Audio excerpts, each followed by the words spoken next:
गौरा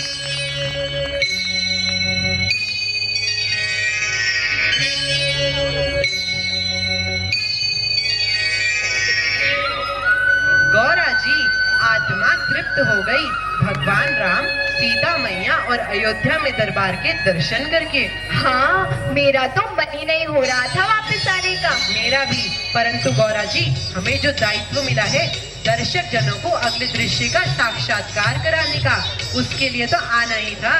तो है पिताजी। तो एक बार फिर से आप सभी का स्वागत करते हैं इस रोमांचक सफर में, जिसका शीर्षक है इत प्रिय भारतम। प्रिय दर्शकों, रामायण काल के पश्चात द्वापर युग में श्री कृष्ण की अनंत लीलाओं में से एक लीला है महाभारत। प्रिय दर्शकों, महाभारत में भगवान के मुख से हर वचन गीता का उपदेश बना। त्रेता युग में पितृभक्ति, प्रजावत्सलता, कर्तव्य परायणता के जैसे महान गुणों से सुशोभित पुरुषोत्तम श्री राम की लीला हो, या महाभारत में क्षत्रिय धर्म का पालन, मानव जीवन को दैव युक्त धर्मोचित कर्तव्य पालन की प्रेरणा मिली। प्यारे भारतवासियों, भगवान विष्णु के सप्तम अवतार श्री राम ने जो उत्तम चरित्र उदाहरण प्रस्तुत किया, भारतीय दर्शन के अलावा ऐसा उदाहरण कहीं नहीं मिलता। चंद्र में इस देश की माटी, तपोभूमि हर धाम है। बालिकाओं को आज भी मेरे देश में देवी का रूप मानते हैं, तो प्रत्येक बालक में श्री राम और श्री कृष्ण का रूप देखा जाता है। ऐसी महान परंपरा है देश की मेरे। तो आइए दर्शक देवों, अगले दृश्य में दर्शन करते हैं कि अर्जुन की दुविधाओं का हरण कैसे करते हैं भगवान वासुदेव कृष्ण।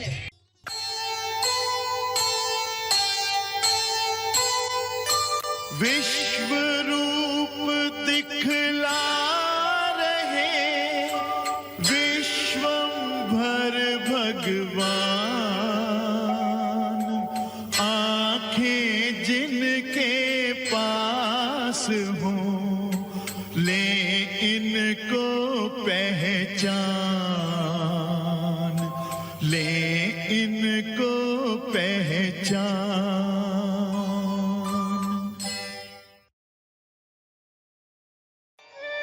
हे केशव, कैसे कैसे मैं प्राणघातक वाणों को चढ़ाऊं प्रत्यंचा पर, जबकि मुझको ज्ञात है कि वह मेरे ही अपनों के प्राण हर लेंगे। कैसे भूल जाऊं कि मेरे सबक्ष हैं गुरु द्रोणाचार्य, नाना उग्रसेन, पितामह और मेरे अनुज अग्रज, सभी तो मेरे अपने हैं। हे मधुसूदन, ये युद्ध मुझसे ना होगा, अपने ही गुरुजनों का नाश मुझसे ना होगा। हे पार्थ, तुम व्यर्थ शोक करते हो। आत्मा अमर है, किंतु शरीर नश्वर है, वही नष्ट होता है। आत्मा को कोई नहीं मार सकता। नैनन छिन्दन्ति शस्त्राणि, नैनन दहति पावकः, न चैनन क्लेदन्त्यापो, न शोष्यति मारुतः। अर्थात आत्मा को न शस्त्र काट सकते हैं, अग्नि इसे जला नहीं सकती, जल गीला नहीं कर सकता और वायु इसे सुखा नहीं सकती। इसलिए हे पार्थ, विलाप न करो, युद्ध करो। दुविधा में धृतराष्ट्र है, राजा बने के बाप, राजा का यही पुत्र मोह, बना राष्ट्र का शाप, बना राष्ट्र का शाप। ये कृष्ण युद्ध करने पर इतना बल क्यों दे रहा है? जब पुत्र अर्जुन युद्ध करना नहीं चाहता, क्यों विवश कर रहे हैं? महाराज, ऐसा नहीं है। केशव अर्जुन को उनके कर्तव्य का बोध करा रहे हैं। देखो संजय, देखो, कहीं पुत्र अर्जुन उस कृष्ण की चतुराई भरी बातों में तो नहीं आ गया? जी महाराज। हे मधुसूदन, आप ही बताएं, क्या उचित है और क्या अनुचित है?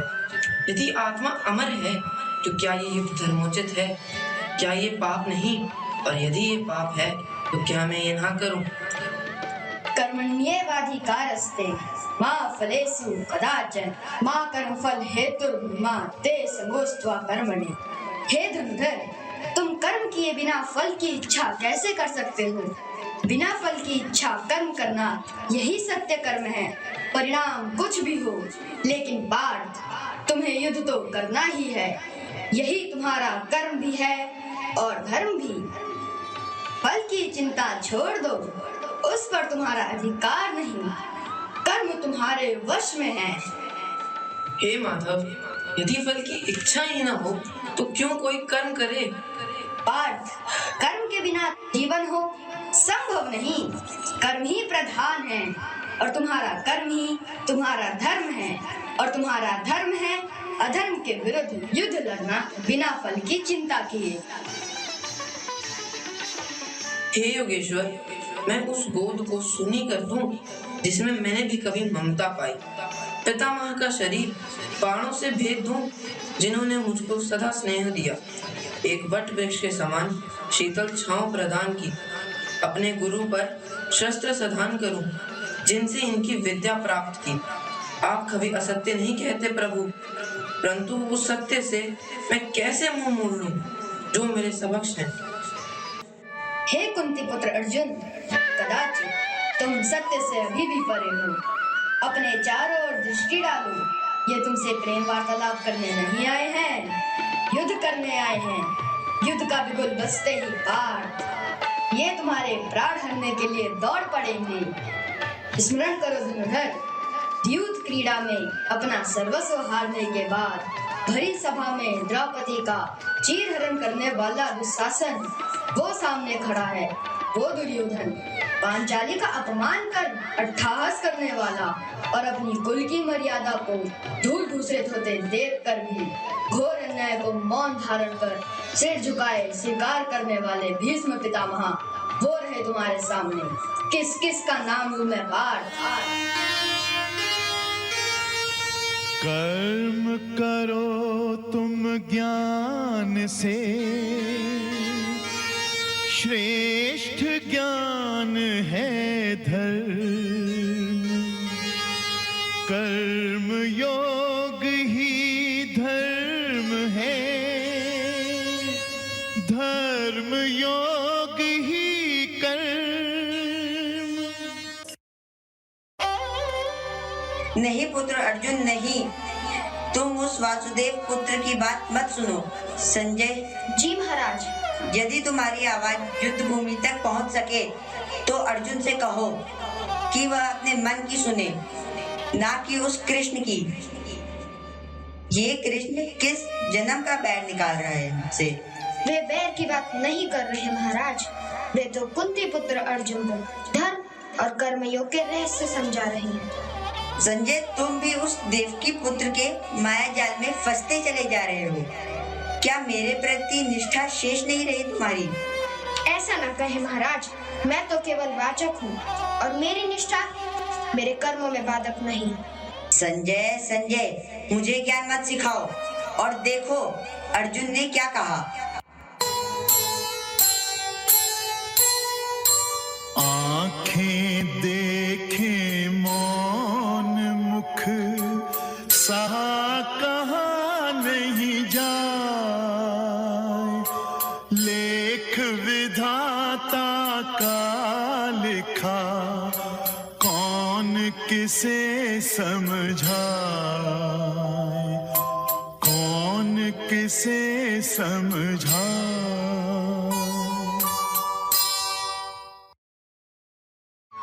प्रभु, यदि सब मिथ्या ही है, मोह माया ही है, तो फिर सत्य क्या है? हे कौन्तेय, मैं तुम्हें जीवन चक्र का अंतिम सत्य बताने जा रहा हूँ। मेरी ओर देखो पार्थ, सबसे बड़ा सत्य तुम्हारे सामने है, बाकी सब मिथ्या है। मैं ही वो सूत्र हूँ जिसमें समस्त सृष्टि मोतियों के समान मुझ में गुथी हुई है। हे अर्जुन, मैं अजन्मा हूँ, मैं ही अविनाशी हूँ। निर्गुण भी मैं हूँ, आत्मा में परमात्मा भी मैं हूँ। प्रतिक्षण मैं ही जन्म लेता हूँ, मैं ही मरता हूँ। मुझसे ही जन्म लेकर जीवात्मा मुझ में ही समा जाती है।